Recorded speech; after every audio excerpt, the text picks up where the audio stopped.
Kapal tanker isi minyak berbendera Yunani Seonion dilaporkan mengalami serangan di Laut Merah yang dilakukan oleh milisi sayap kanan Yaman Houthi pada Rabu 21 Agustus 2024. Serangan itu diungkap oleh Kementerian Pelayaran Yunani dan Operasi Perdagangan Maritim Inggris Raya atau UKMTO.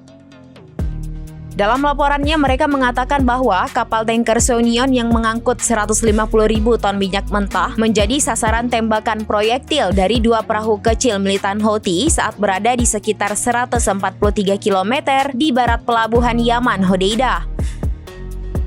Houthi melakukan serangan lantaran menuduh bahwa Seonion merupakan kapal yang terafiliasi dengan Israel. Selain itu, Houthi menilai bahwasannya kapal tanker Seonion telah melanggar larangan masuk ke pelabuhan-pelabuhan Palestina yang diduduki. Alasan tersebut yang membuat Houthi murka menyerang kapal tanker Seonion hingga kapal minyak itu mengalami kebakaran hebat.